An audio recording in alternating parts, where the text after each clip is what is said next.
बढ़ते हैं साथियों एक और जबरदस्त मोटिवेशनल बात की तरफ। साथियों, अक्सर हम अपने स्वतंत्रता सेनानियों को केवल इसलिए याद करते हैं कि जन्म कब हुआ, इनका कौन सा काम था सिग्निफिकेंट और किस प्रकार के काम के लिए, बस ये पहचाने जाने चाहिए। दो चार तथ्य याद किए, चलो पेपर में इतना ही पूछा जाएगा। लेकिन जरा विचार करिए, जब किसी व्यक्ति के बारे में आपको ऐसी बातें पता चले जो आपके जीवन की दिशा बदल दें, तो वो निश्चित ही आपके शरीर पर, आपके विचार पर, आपके व्यवहार पर दिखने लगता है। और इसी में आज हम चर्चा करने वाले हैं हमारे सबके लिए रोल मॉडल, युवाओं के प्रेरणा स्रोत चंद्रशेखर आजाद के बारे में। क्या है इनके बारे में, आइए हम बताते हैं। साथियों, हाल ही में 23 जुलाई को चंद्रशेखर आजाद जी का जन्म दिवस मनाया गया, जो हमारे बीच तो नहीं है लेकिन हम सबके दिलों में है। तो साथियों, आज हम इसके बारे में बात करेंगे क्योंकि इंडिया की हिस्ट्री, नेशनल मूवमेंट में इनका क्या रोल था, आप उसे समझिएगा। साथियों, 23 जुलाई को हाल ही में चंद्रशेखर आजाद जी की जयंती मनाई गई। आइए अब उनके बारे में कुछ जानकारी आपको देते हैं। साथियों, पहले एक उम्र का कैलकुलेशन लगाएं। हम लोगों ने अक्सर ये नाम तो बहुत सुना है, लेकिन कभी हमने इस उम्र के बारे में कभी सोचा भी नहीं होगा। जरा उम्र देखें, आप फैक्ट्स पर नोटिस करें, आप देखेंगे कि क्या होता है एक क्रांतिकारी, किस प्रकार से देश को बदलने का जोश होता है एक क्रांतिकारी में। आप देखिए, 23 जुलाई 1906 को जन्म जिनका हुआ हो, 27 फरवरी 1931 में जिनका स्वर्गवास हो गया हो, जरा उम्र नोटिस करिए, महज 25 साल।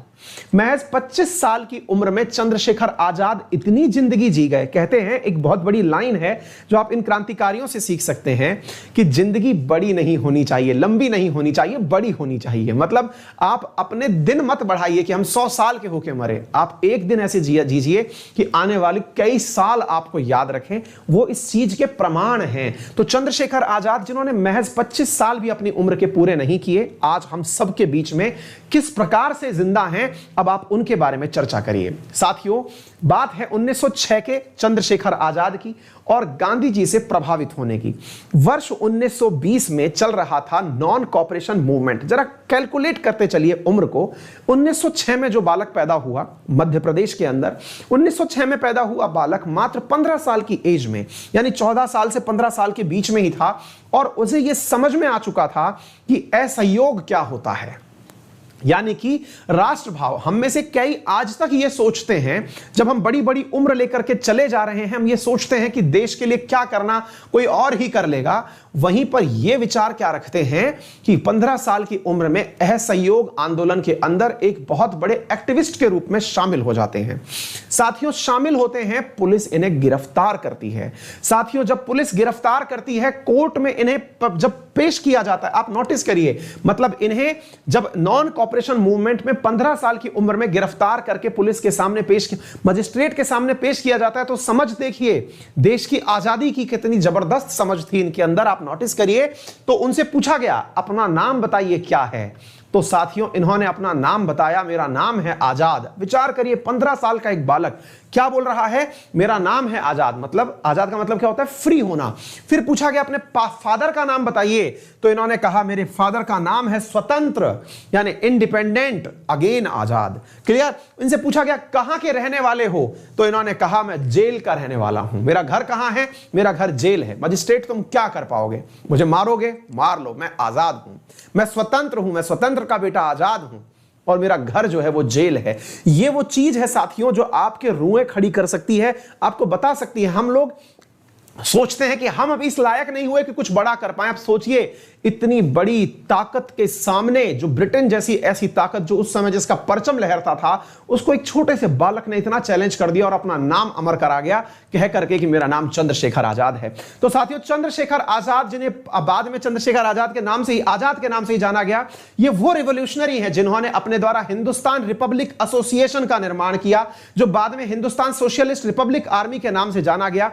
ये क्या थे, आइए अब इनके बारे में एक एक करके सारी जानकारी देते हैं। साथियों, चंद्रशेखर का जन्म जो है वो 23 जुलाई 1906 को भावरा, झबुआ डिस्ट्रिक्ट के अंदर मध्य प्रदेश में हुआ था। इनके पिताजी का नाम पंडित सीताराम तिवारी और माताजी का नाम जगरानी देवी था। इन्होंने अपनी स्कूलिंग जो है वो भावरा से पूरी की थी, मध्य प्रदेश के अंदर। इनके फादर जो थे वो उत्तर प्रदेश के उन्नाव डिस्ट्रिक्ट में रहा करते थे। Were living in the village of बदर।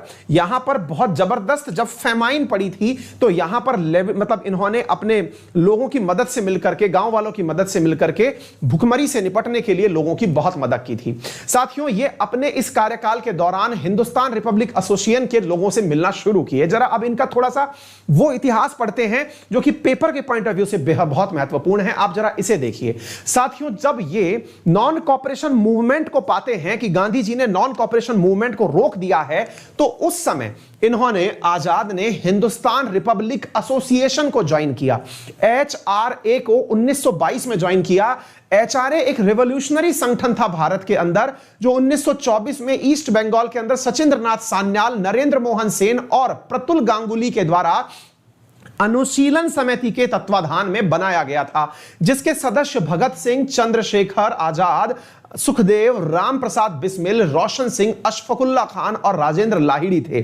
साथियों, इनके साथ में जो जुड़ी हुई कॉन्स्पिरेसी है, ये अपने संगठन को चलाने के लिए गवर्नमेंट के खजाने जो थे उन्हें लूटा करते थे, और इन्हीं लूट में इनके साथ में जुड़ा हुआ है कॉकोरी कॉन्स्पिरेसी, जिसके अंतर्गत इन्होंने फंड कलेक्शन के लिए रॉबरी की थी गवर्नमेंट प्रॉपर्टी की।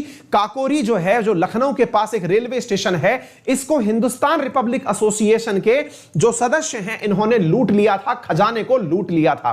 साथियों, इनका जो ये प्लान था, ये चंद्रशेखर आजाद, राम प्रसाद बिस्मिल, अशफाकुल्ला खान, राजेंद्र लाहिड़ी और मनमान नाथ गुप्ता के नेतृत्व में काम किया गया था। साथियों, बाद में इन्होंने इसी HRA का नाम HSRA किया, क्योंकि सरकार के द्वारा तब इसे बंद करवाने का प्रयास किया गया था। हिंदुस्तान सोशलिस्ट रिपब्लिक एसोसिएशन जो है 1928 में दिल्ली के फिरोज शाह कोटला मैदान, जिसे आप जानते हैं, वहां पर चंद्रशेखर आजाद, अशफाकुल्ला खान, भगत सिंह, सुखदेव थापड़, ये जोगेश चंद्र चटर्जी, इनके नेतृत्व में इसकी स्थापना की गई थी।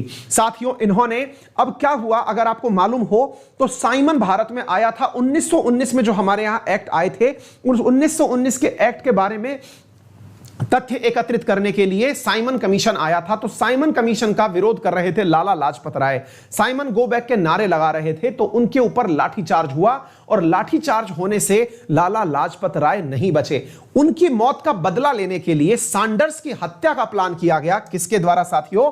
सैंडर्स, जिन्होंने, मतलब सैंडर्स जो है, जिनकी लाठी से लाला लाजपत राय जी की मौत हुई थी, उसकी हत्या का प्लान किया आजाद जी ने। ठीक है, पुलिस इनके पीछे पड़ गई और इलाहाबाद के आजाद कोर्ट के आजाद पार्क के अंदर गोली से जिन्होंने खुद को उड़ा लिया, वो थे मेरे प्यारे साथियों हमारे सबके, मतलब एक तरह से इंस्पिरेशन के सोर्स, चंद्रशेखर आजाद। तो उम्मीद है हम अपने इन सभी स्वतंत्रता सेनानियों को इसलिए याद रखेंगे क्योंकि इन्होंने वो जज्बा देश प्रेम के प्रति दिखाया जिसमें इन्होंने किसी भी प्रकार का, मैंने जितने भी आपको स्वतंत्रता सेनानी बताए, जिसमें इन्होंने किसी भी प्रकार का जाति पात, किसी भी प्रकार का धर्म भेदभाव, किसी प्रकार की क्षेत्रीय विविधता, इसका ख्याल कुछ भी नहीं मायने रखते हुए देश की सर्वोच्चता को सिद्ध किया। क्योंकि ये वो मैसेज देकर के हम सबको चले गए थे कि हम भारतवासी तभी ऊंचाइयों तक पहुंच सकते हैं जब हम सब लोग मिलकर के अपने लक्ष्य के प्रति लगेंगे। साथियों, सबसे ऊपर उठ करके इतनी कम उम्र में जो ये मैसेज देने में कामयाब हुए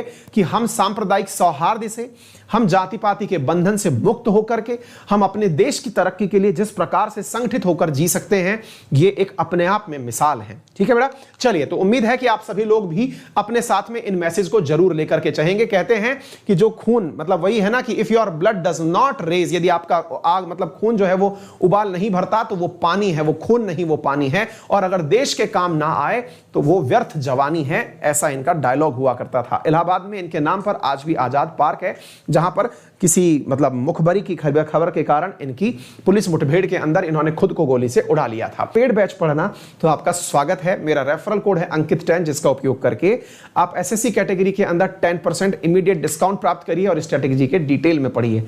वहीं यूपीएससी की अगर हम बात करें तो वहां पर तमाम एडुकेटर्स की सभी की क्लासेस, इसके अलावा एक्सटेंडेड वैलिडिटी सहित तमाम चीजें आपको उपलब्ध होती हैं। यूज माय रेफरल कोड अंकित10 टू अवेल इट। इसके लिए करना क्या होगा, गूगल प्ले स्टोर पर जाइए, अनअकैडमी लर्निंग ऐप मोबाइल में इंस्टॉल करिए, वहां से मोबाइल नंबर में उसे इंस्टॉल करने के बाद मोबाइल नंबर से रजिस्टर करिए, और रजिस्टर करने के बाद में गोल सेलेक्ट कर लीजिए। गोल सेलेक्ट करके पेमेंट ऑप्शन पर जाइए, पेमेंट करिए, रेफरल कोड अंकित10 यूज करिए, 10% के डिस्काउंट के साथ सेशन में पहुंच जाइए।